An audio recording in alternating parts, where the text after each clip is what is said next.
Hi Year 1, we're going to do some work this morning on making sure that our sentences make sense. And this can be one of the really tricky things to get the hang of in our English lessons. And today we're going to be looking at when to add S to the end of verbs. Now, can you remember what a verb is? Have a think about it. So a verb is the action word in the sentence. And we're going to read some sentences to make sure you understand what I mean by the action word. Okay, let's have a look at this top sentence first. The chicks walk to school. So which word in that sentence tells us what the chicks are doing? Which word describes the action? That's right, it's the word walk. And let's look at the bottom sentence. The chick walks to school. That's right, the word walks is the action word. It's telling us what the chick is doing. Do you notice a difference between the verb in the top sentence and the verb in the bottom sentence? Have a look. Yeah, so the verb in the top sentence, walk, doesn't have a s at the end of it, but the verb in the bottom sentence, walks, does have a s. And that is a little bit of a clue to the rule about whether we add an s to the end of our verb or not. Now, we have learnt about singular and plural. We did some super work in school on singular and plural. Can you remember what singular and plural mean? There's a clue in the pictures on this slide. So, plural is when you have more than one thing. So in that top picture, we've got 3 chicks. Singular is when you only have one thing. So in that bottom picture, we've only got 1 chick. Now, generally, if it is plural and we've got more than one thing, we don't add an S to the end of our verb. The chicks walk to school. But if we've only got one thing, we do add an S. The chick walks to school. Let's practice with some more examples. Okay, so on the left-hand side there, I have got the verb that we would use if we had more than one thing. So we've got 5 chicks in that picture. And on the right hand, I've got the verb that we would use if we only had one thing, so 1 chick. And do you notice that where we have plural chicks, we have not got a s at the end. And when we only have 1 chick, we do. So now we're going to practice making some sentences. So watch carefully.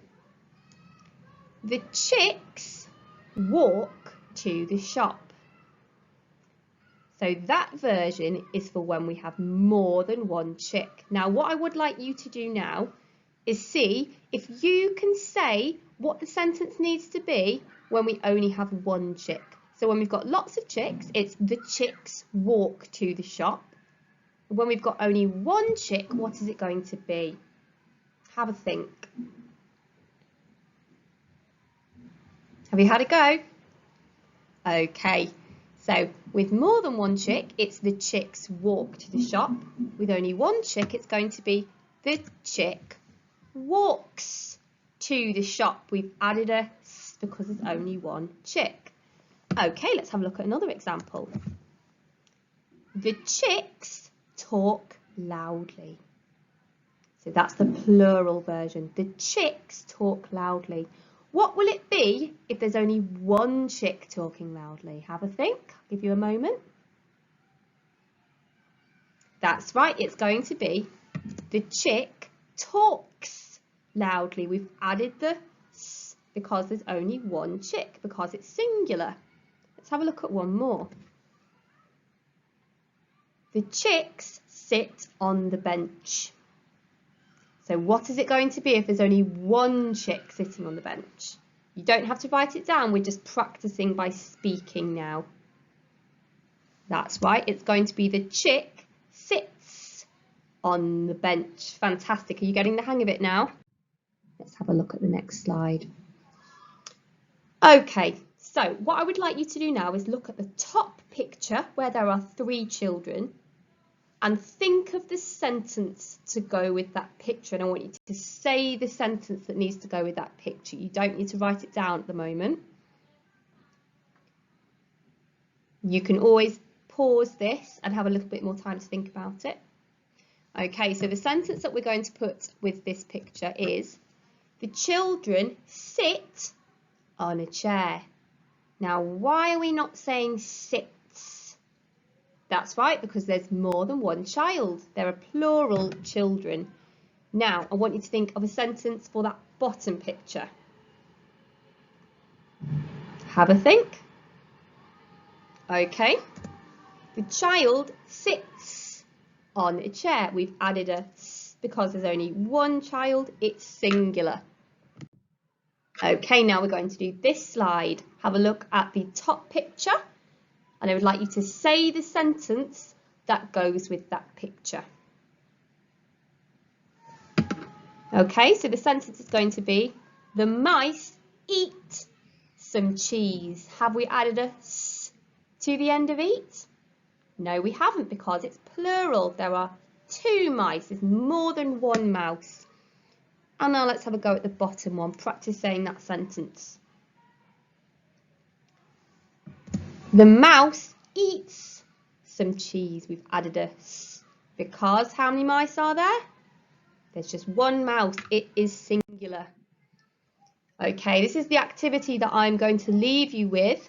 And what I would like you to do is I would like you to practice saying the sentences before you write them. The best way to improve our writing is to improve our speaking.